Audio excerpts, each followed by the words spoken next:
জ্যোতিষ একটা বিদ্যা, এ হলো একটা বিজ্ঞান।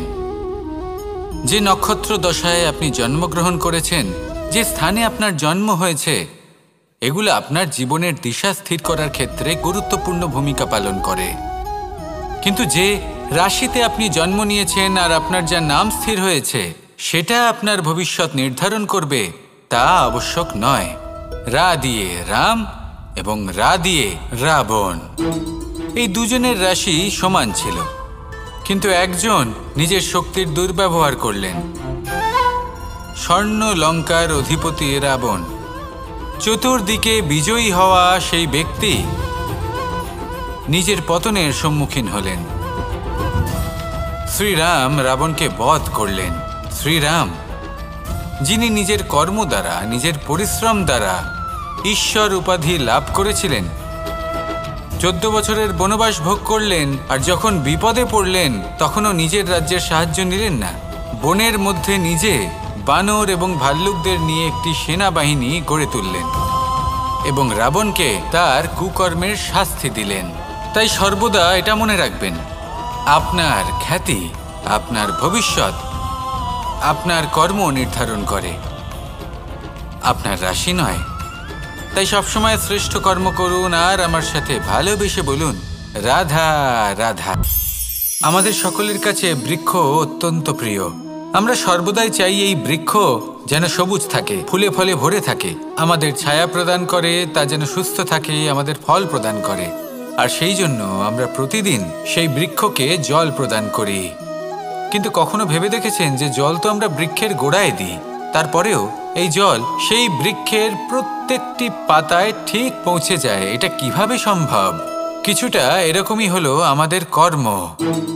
যদি এই পৃথিবীতে থেকে শুদ্ধ মনে সৎকর্ম করেন, এই কর্ম সোজা ঈশ্বরের কাছে গিয়ে পৌঁছয়। যদি শ্রদ্ধাভাব নিয়ে, সমর্পিত হয়ে, শুদ্ধ চিত্তে আপনি কাউকে সেবা করেন, তা সে মাতা পিতাই হোক, পরিবার হোক, গুরু হোক, পশুপক্ষী হোক বা সমাজ হোক, তাহলে সেটা সোজা ঈশ্বরের চরণে সমর্পিত হয়। সবসময় শুদ্ধ চিত্তে সমর্পিত হয়ে এবং মনে শ্রদ্ধা ভাব নিয়ে কর্ম করুন। ঈশ্বর নিজে থেকেই এর ফল আপনাকে প্রদান করবেন।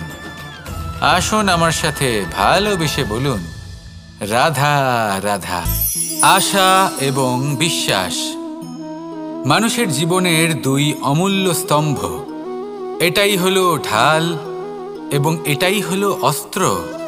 এটাই আমাদের রক্ষা করে এবং এটাই আমাদের জীবনের পথ প্রশস্ত করে। কিন্তু ছোট একটা সমস্যা আছে। এবার যদি আপনি বটবৃক্ষের থেকে এই আশা রাখেন যে এ আমাকে ফল দেবে, তাহলে সেই আশা ভঙ্গ হওয়াই স্বাভাবিক। আর যদি আপনি বিশ্বাস করেন যে খেজুর গাছ আপনাকে ছায়া প্রদান করবে, তাহলে সেই বিশ্বাসও অবশ্যই ভঙ্গ হবে। তাহলে কি করা উচিত? চোখ বন্ধ করে যে কাউকে বিশ্বাস করার আগে বা যে কারোর থেকে আশা রাখার আগে নির্বাচন করুন যে কার ওপর বিশ্বাস রাখতে চান, কার ওপর আশা রাখতে চান। তবে আমি তো বলবো যে বিশ্বাস করতে হলে নিজের ওপর করুন, যে এই সংসারে এমন কোনো কাজ নেই যা আপনি করতে পারেন না। আর শুধু কর্ম করতে থাকুন আর ভরসা রাখুন ঈশ্বরের ওপর, যে উনি আপনার কর্ম দেখবেন আর আপনাকে আপনার কর্মফল অবশ্যই দেবেন, আপনাকে সাফল্য দেবেন। যদি আপনার বিশ্বাস অটল হয়, নিরন্তর পরিশ্রম করেন, তাহলে ঈশ্বর কখনোই আপনার আশা ভঙ্গ হতে দেবেন না। আসুন আর আমার সাথে ভালোবেসে বলুন, রাধা রাধা। যখন মানুষের মৃত্যু হয় তখন কি হয়? অনেক সংখ্যক মানুষ শোক পালন করতে চলে আসেন। যে ব্যক্তি মৃত্যু লাভ করেছেন তার অনেক বস্তু থাকে যেগুলো তার প্রিয়, যেগুলো তিনি ব্যবহার করেছেন।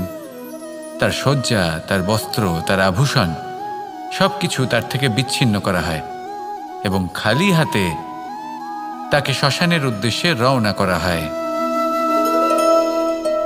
আমি আপনাকে এই প্রশ্ন করতে চাই, আপনি এই সংসারে কি অর্জন করেছেন? ধন সম্পত্তি, বস্ত্র, আভূষণ, এই সব কিছু যে আপনি অর্জন করেছেন, আপনার মৃত্যুর পরে তা আপনার থেকে দূর হয়ে যাবে। এর উত্তর হলো একটাই, আপনার কর্ম, শুধু সেটাই আছে যা একান্ত আপনার, আর শুধু সেটাই এই সংসার থেকে চলে যাওয়ার পরেও সংসারেই জীবিত থাকবে। যদি আপনি দুষ্কর্ম করেন তাহলে এই সংসার আপনাকে একটি অনুচিত উদাহরণ হিসেবে মনে রাখবে যে এই ব্যক্তি খুব পাপী ছিল, অনুচিত কর্ম করতেন। যে পথে তিনি চলেছেন সেই পথে কারোর চলা উচিত নয়।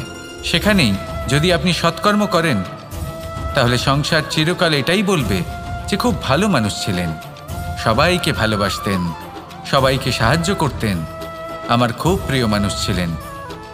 এটাই হলো শ্রেষ্ঠ কর্ম।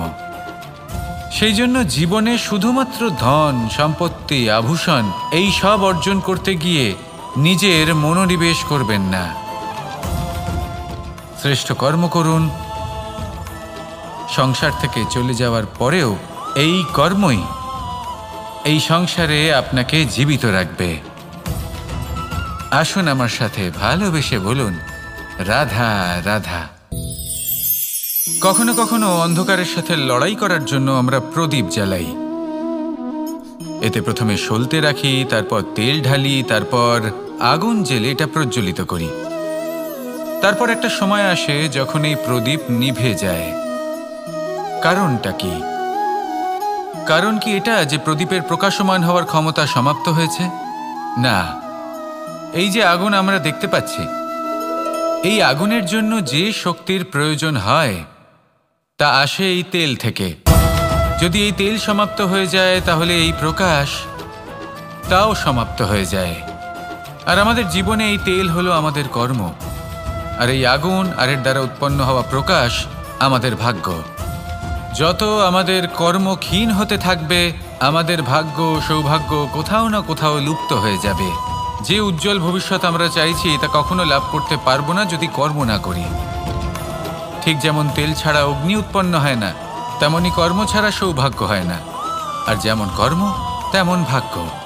তাই সবসময় কর্ম করতে থাকুন, কর্ম করা থামাবেন না। আর আমার সাথে ভালোবেসে বলুন, রাধা রাধা। এই শুকনো পাতাটিকে দেখুন, নিষ্প্রাণ হয়ে পড়েছে। কোনো একটা সময় এই পাতাটি একটা গাছের ডালে ছিল। সেই গাছ ওর লালন পালন করত। যখন যখন বাতাস বইত, এই পাতায় কম্পন দেখা দিত, মনকে প্রফুল্ল করে তুলত। কোনো একদিন এই পাতা গাছের ডাল থেকে ঝরে পড়ে গেল। নিঃসন্দেহে ও নিজের স্বাধীনতা পেল, কিন্তু আস্তে আস্তে শুকিয়ে গেল, নিষ্প্রাণ হয়ে গেল। দেখুন, আমি এই কথা বলছি না যে স্বাধীনতা অনুচিত, কখনোই না। কিন্তু যে কোনো পরিস্থিতিতে স্বাধীন হতে চাওয়া এটা নিশ্চিতরূপে অনুচিত। আমরা যদি আমাদের জীবনে পরিবারের গুরুত্ব ভেবে দেখি, তাহলে এই পরিবারে যতই মতভেদ থাকুক না কেন, যতই মনোমালিন্য থাকুক না কেন, যতই বিবাদ থাকুক না কেন, এই সব মিটিয়ে নেওয়া অত্যন্ত প্রয়োজনীয়। সেই সব কিছু সমাপ্ত করা অত্যন্ত প্রয়োজনীয়। কখনো এই পরিবারকে ভাঙতে দেবেন না, কখনো এই পরিবার থেকে দূরে চলে যাবেন না। এই পরিবার হলো আমাদের জীবনের একটা অমূল্য সম্পদ, অমূল্য এক আশ্রয়, যা এই সংসারে হয়তো কোথাও আপনি পাবেন না। তাই একে আগলে রাখুন। ভেবে নিন আপনি পাতা আর আপনার পরিবার সেই গাছ।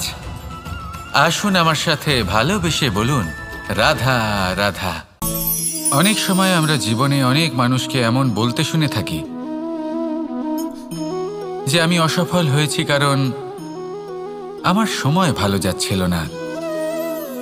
আমি এই জিনিসটা লাভ করতে চাইছিলাম কিন্তু করতে পারলাম না কারণ আমার সময়টা ভালো যাচ্ছিল না।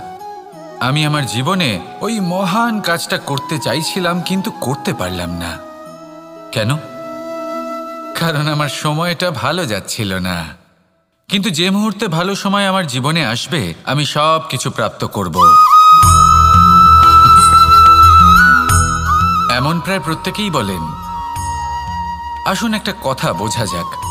একজন মালিকে দেখুন, সে প্রত্যেক দিন গাছের সেবা করে, তাকে জল দেয়, তার যত্ন আত্তি করে। কেন? প্রত্যেক দিন সেই গাছ ফল দেয় না।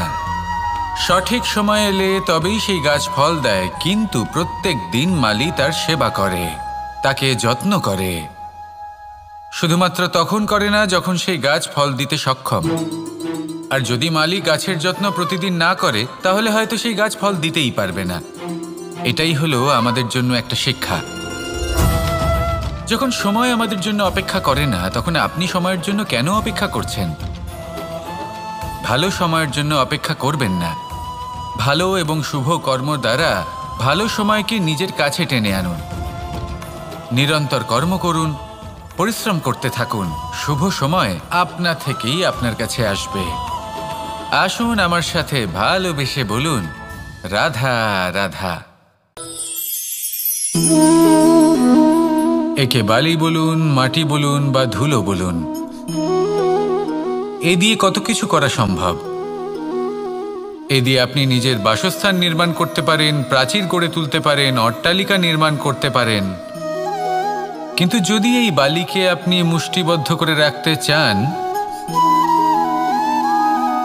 তাহলে তা হাত থেকে ফসকে যাবে। আপনি কখনোই একে মুষ্টিবদ্ধ করতে পারবেন না। এরকমই হয় আমাদের জীবন, আর এরকমই হয় সময়। এই মুষ্টিবদ্ধ করা বালির মতো। সময়কে আমরা বাধা দিতে পারবো না, আটকেও রাখতে পারবো না। এ হলো প্রবাহমান। জন্ম থেকে মৃত্যু পর্যন্ত এই যে সময়, তা খুবই সীমিত। আর এই সময় আমরা যেটাই করি তার দ্বারাই আমাদের মূল্য নির্ধারিত হয়। আর এই সংসার থেকে চলে যাওয়ার পরেও এই সংসার এই সব কর্মের জন্যই আমাদের মনে রাখে। তাই যদি আপনি এটা ভাবেন যে আজ যে কর্ম করার ছিল আমি না হয় কাল করে নেব, কাল আমার লক্ষ্যে পৌঁছানোর কথা ছিল আমি পরশু পৌঁছব, না, এই সময় খুব মূল্যবান, একে নষ্ট করবেন না। এই সময়কে সদ্ব্যবহার করুন, মহান হবার পথে অগ্রসর হন। একে যদি মুষ্টিবদ্ধ করে রাখার চেষ্টা করেন, এই সময় থেমে থাকবে না। আসুন আমার সাথে ভালোবেসে বলুন, রাধা রাধা। আমাদের জীবনে অনেক ধরনের ব্যক্তি এসে থাকেন। কেউ কেউ আমাদের সাথে থেকে যান, কেউ আমাদের থেকে দূরে চলে যান। কেউ ভালো মানুষ হন, কেউ খারাপ মানুষ। কিন্তু আমরা সবসময় সেই সময়টাকে নিয়ে দুঃখ প্রকাশ করি যখন আমাদের জীবনে কোনো খারাপ ব্যক্তি প্রবেশ করেন। তারা আমাদের খারাপ অনুভূতি দেন, দুঃখ দেন, কষ্ট দেন। আমরা সবাই তাকে ভালো মন্দ কথা বলি। কিন্তু কেন? এমন বিভিন্ন ধরনের মানুষ, খারাপ মানুষ, ভালো মানুষ সবার জীবনেই আসেন এবং সকলকেই একটা অমূল্য শিক্ষা দান করে যান। এবার আপনি নিজেই ভেবে দেখুন, জীবনে যখন প্রথমবার আপনি আগুন স্পর্শ করেছিলেন, তখন আপনি একটা শিক্ষা লাভ করেছিলেন যে আমাকে আগুনের থেকে একটু দূরে থাকতে হবে। তারপর আস্তে আস্তে আপনি শিখলেন যে কিভাবে এই আগুনকে নিয়ন্ত্রণে রাখতে হবে। তারপর আপনি শিখলেন যে কিভাবে নিজের জীবনে তাকে প্রয়োগ করতে হবে, তা সে অন্ধকারে প্রকাশ লাভ করার জন্য হোক বা খাবার বানানোর জন্য। সেইভাবেই কোনো খারাপ ব্যক্তি যখন আপনার জীবনে আসে, কোনো শিক্ষা দিয়ে যান, তার প্রতি কৃতজ্ঞ থাকুন। তার বিষয় খারাপ ভাবার বা খারাপ অনুভূতি নিয়ে থাকার কোনো প্রয়োজন নেই। সেই শিক্ষা লাভ করুন, ইতিবাচক মনোভাব নিয়ে জীবনের সামনে এগোতে থাকুন। কেউ নেই যিনি আপনাকে বাধা দিতে পারেন। আসুন আমার সাথে ভালোবেসে বলুন, রাধা রাধা। এই সংসারে অনেক অনেক এমন জ্ঞানী আছেন যারা নিজের সমস্ত জীবন জ্ঞান অর্জন করতে অতিবাহিত করেছেন। এই সংসারে এমন কোনো বেদ নেই, কোনো পুরাণ নেই, কোনো শাস্ত্র নেই, কোনো ভাষা নেই যা ওনারা জানেন না। এমন কোনো বিষয় নেই যা নিয়ে ওনারা কোনো বক্তব্য রাখতে পারবেন না। কিন্তু আমরা এই সকল জ্ঞানীকে কি ভালোবাসতে পারি? এনাদের সকলকে সম্মান করতে পারি না। কারণটা কি? দেখুন, বেদ পড়া একটি আলাদা বিষয়, বেদনা বুঝতে পারা অন্য ব্যাপার। এবং বেদনা বোঝার জন্য, সেই জ্ঞান লাভ করার জন্য আপনাকে মন থেকে করুণা এবং প্রেমের সঠিক অর্থ বুঝতে হবে। সামনের ব্যক্তির বেদনা বুঝতে হবে, তার যন্ত্রণাকে বুঝতে হবে। তারপর যে জ্ঞান আপনি অর্জন করেছেন বেদ থেকে, পুরাণ থেকে, শাস্ত্র থেকে, তা প্রয়োগ করে তার বেদনার নিবারণ করা, সেটা বেশি গুরুত্বপূর্ণ। সেই জন্য জীবনে শুধুমাত্র শাস্ত্র এবং বেদ পড়ে জ্ঞান অর্জন করতে সময় নষ্ট করবেন না। মন থেকে প্রেমের কি অর্থ সেই বিষয়ে জ্ঞান লাভ করার চেষ্টা করুন। করুণাও বুঝতে চেষ্টা করুন। একজন শ্রেষ্ঠ ব্যক্তি হয়ে উঠুন আর আমার সাথে ভালোবেসে বলুন, রাধা রাধা। একটি হাতির শরীরে কত বল থাকতে পারে সেটা আমরা সবাই জানি। একটা প্রহারেই বিশালাকার প্রাচীর ভেঙে পড়তে পারে, কিন্তু সেটা তখন হয় যখন সেই হাতির নিজের শক্তির বিষয়ে কোনো ধারণা থাকে। যদি সেই হাতিকেই বন্দি করে নেওয়া হয়, তাহলে সেই হাতি তার পরাধীন থাকার অভ্যাস হয়ে যায়। এই পরনির্ভরশীলতা আমাদের শরীরকে নয়, আমাদের মনকে বন্দি করে ফেলে। আর তার পরিণাম হলো এটাই যে আমাদের নিজেদের ওপর নিয়ন্ত্রণ থাকেই না। যদি নিজের ওপর নিয়ন্ত্রণ না থাকে, তাহলে নিজেদের প্রকৃত শক্তির সাথে আমরা কিভাবে পরিচিত হব? সেই জন্য এই সংসারের সবথেকে বড় আনন্দ হলো স্বাধীনতা। এই স্বতন্ত্রতাকে আনুন নিজের বিবেচনায়, নিজের চিন্তাভাবনায়, নিজের জীবনে। কারোর কথায় প্রভাবিত হবেন না। নিজের বিবেকবোধ জাগ্রত করুন এবং এগোতে থাকুন। যখন এই বিবেচনা স্বতন্ত্র হবে, তাহলে এই মন জীবন স্বতন্ত্র হয়ে উঠবে। আর তখনই নিজের আসল শক্তি আপনার সামনে আসবে। আপনার সাহস, আপনার প্রতিভা আপনি জানতে পারবেন। তখনই জীবনে এগোতে পারবেন। তাহলে আসুন আর আমার সাথে ভালোবেসে বলুন, রাধা রাধা। এই সংসারে যে ব্যক্তিই হোক না কেন, প্রত্যেক ব্যক্তির জীবনে সমস্যা অবশ্যই আসে। এমন কিছু মানুষ আছেন, যদি তাদেরকে জিজ্ঞেস করেন যে এমনটা ঠিক কেন হলো, তাহলে পুরো দোষটা তারা নিজেদের পরিস্থিতির ওপর ন্যস্ত করেন। যে আমি তো এমন একটা পরিস্থিতিতে ছিলাম, আমি কিভাবে কিছু করতাম, আমার কাছে আর কোনো বিকল্পই ছিল না। চলুন কথা বলা যাক মহাভারত নিয়ে। ভীষ্ম পিতামহ, ওনাকে জিজ্ঞেস করা হলো, আপনি এরকম প্রতিজ্ঞা কেন করলেন? উনি বললেন যে আমি পরিস্থিতির অধীন হয়ে পড়েছিলাম, সেই জন্য। এই প্রশ্নটাই যখন অর্জুনকে করা হলো, তখন অন্য একটি দিক প্রস্ফুটিত হলো। অর্জুন নিজের পরিস্থিতির কারণে জীবনে কখনোই বাধা পড়েননি। তিনি সিদ্ধান্ত নিয়েছিলেন সংঘর্ষ করার, সংসারের নিয়মের বিরুদ্ধাচারণ করার। এই সংসারে আপনি যা কিছুই হয়ে উঠতে পারেন, তার সমগ্র শ্রেয় শুধুমাত্র আপনার পরিস্থিতির ওপর চাপিয়ে দেওয়া যায় না। সেটা নির্বাচনের উপর নির্ভরশীল, যে সেই পরিস্থিতিতে আপনি কি নির্বাচন করেছেন। যদি সেই মুহূর্তে ভীষ্ম পিতামহ স্থিরতার সিদ্ধান্ত নিতেন, বিশ্লেষণ করার সিদ্ধান্ত নিতেন যে কি উচিত কি অনুচিত, কারা ধর্মের পক্ষে কারা ধর্মের বিপক্ষে, যদি শুধুমাত্র অস্ত্র হাতে ধৃতরাষ্ট্র এবং দুর্যোধনের বিরোধিতা করতেন, যদি শুধু এটুকু করতেন, তাহলে মহাভারতের মতো মহাযুদ্ধ কখনোই হতো না। সমস্যা সবার জীবনেই আসে, কঠিন পরিস্থিতিও সকলের জীবনে আসে। সেই ব্যক্তি এগিয়ে যেতে পারেন যিনি শ্রেষ্ঠ নির্বাচন করার ক্ষমতা রাখেন। তাহলে সেটাই করুন আর আমার সাথে ভালোবেসে বলুন, রাধা রাধা। রাধা কখনো কখনো আমার জন্য বড়ই সুগন্ধি আতর নিয়ে আসে, পারিজাত ফুলের মালা নিয়ে আসে আমার প্রসাধন করবে বলে, এবং আমার সব থেকে বেশি প্রিয় মাখন নিজে হাতে বানিয়ে আনে আমাকে নিজে হাতে খাইয়ে দেবে বলে, সবকিছু আমাকে প্রসন্ন করবে বলে। কিন্তু আপনি কখনো ভেবেছেন যে এই আতর কিভাবে বানানো হয়? সহস্র ফুলের পাপড়ি একসাথে পিষে নিতে হয়, তারপরে তার থেকে যে রস নিঃসৃত হয়, সেই রস দ্বারাই আতর তৈরি হয়। অনেক সংখ্যক ফুলকে অসীম যন্ত্রণা ভোগ করতে হয়, তবে তারা আমার প্রসাধন সামগ্রী হয়ে উঠতে পারে। দুধ থেকে মাখন তৈরি করার জন্য কতটা পরিমাণ মন্থন সহ্য করতে হয় সেটা আপনি জানেন। ঠিক সেই রকমই হলো আমাদের জীবনও। বিপদও আসে, কঠিন পরিস্থিতিও আসে, এর সম্মুখীন হতে শিখুন। মনে রাখবেন, আপনি হলেন সেই দুধ যাকে মন্থন সহ্য করতে হবে মাখন হয়ে ওঠার জন্য। মনে রাখবেন, আপনি হলেন সেই ফুলের মতন যাদের পিষ্ট হতে হবে সুগন্ধি আতর হয়ে ওঠার জন্য, যাকেই সংসার পছন্দ করে। কখনো কখনো জীবনে আপনার সাথে খারাপ শুধুমাত্র এই কারণে ঘটে যাতে আপনার শ্রেষ্ঠ রূপ এই সংসারের সামনে আসতে পারে। শুধুমাত্র কঠিন পরিস্থিতি এবং বিপদকে একটা সুযোগ হিসেবে দেখার চেষ্টা করুন। আপনার জন্য এই সংসার বদলে যাবে, সংসারকে দেখার দৃষ্টিভঙ্গি পাল্টে যাবে, আপনার ভাগ্য পাল্টে যাবে, আর এই মন প্রসন্ন হয়ে বলবে রাধা রাধা।